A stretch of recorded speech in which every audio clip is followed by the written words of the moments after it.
Melanie McGuire, a New Jersey nurse, was accused of killing her husband, cutting up his body and throwing it into the Chesapeake Bay.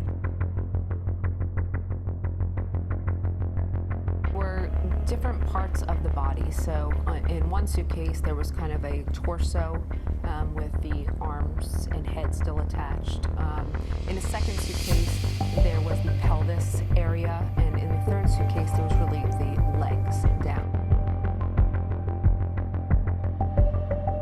It was a sunny spring morning in 2004 when a shocking discovery shattered the quiet calm of the Chesapeake Bay. Two local fishermen were checking their crab pots near the Chesapeake Bay Bridge tunnel when they spotted something floating among the debris. As they moved closer, the object came into focus, a large suitcase, bobbing in the waves. The men dragged the heavy case aboard their small vessel, expecting to find discarded garbage. Instead, when they unzipped the suitcase, they shrunk in horror. Inside were two pale, fleshy legs cut off cleanly at the hips. The fishermen called the police, who came to investigate the disturbing find. The human legs were taken as evidence, and forensic tests quickly determined they belonged to a murdered man. Detectives from the Virginia State Police began working the case, treating the Chesapeake Bay as a massive crime scene. Who was this mystery victim, and how did he end up scattered in pieces across the bay? It would take over a week before the rest of the body was found, piece by piece. First, a trunk missing its head, arms, and legs were found packed into a big suitcase on a beach by the bay. Days later, two cut-off arms floated up near the bridge. The matching luggage meant all the body parts belonged to the same person, but the killer had chopped up the body so completely that the police still did not have a head or any fingerprints to fully identify the victim.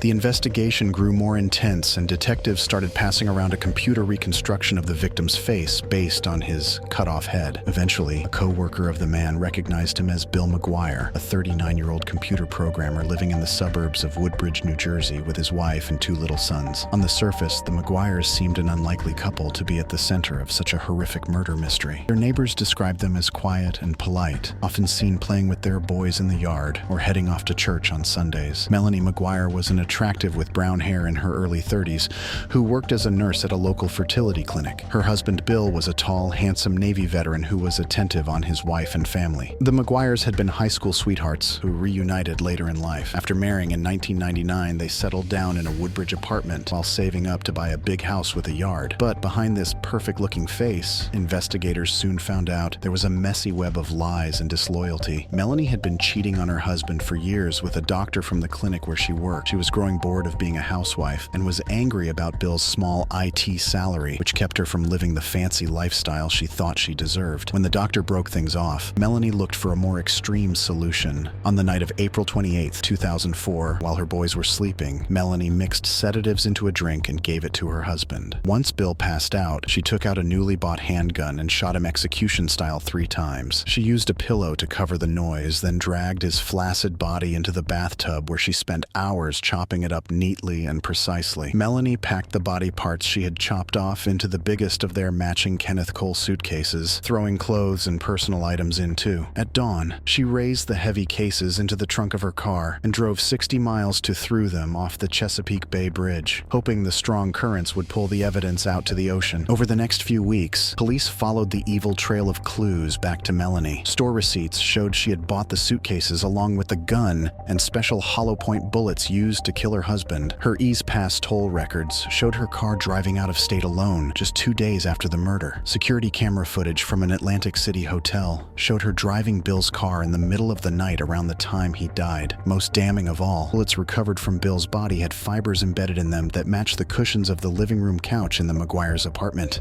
Detectives believed Melanie had used a throw pillow to cover the sound of the gunshots she fired into her drugged husband. Taken together, the evidence formed an airtight case against Melanie McGuire. Yet oddly, instead of keeping quiet, Melanie did everything she could to get police attention after the murder. She called detectives again and again, suggesting silly new leads for them to check out. When she found out about the bad Ease Pass record, she tried hard to get the toll charge erased. Her weird behavior only made investigators more suspicious. After more than a year living as a grieving widow, Melanie's face fake show finally came crashing down. On a June morning in 2005, police surrounded her as she dropped her kids at school, slapping the unsuspecting woman in handcuffs. Melanie cried and protested her innocence, but the detectives had run out of patience. Her web of lies had grown too thick for even she herself to keep untangled. Melanie was charged with first-degree murder and held on an enormous $2 million bail. As she awaited trial behind bars, shocking new details emerged about the lengths Melanie had gone to plan her husband's death.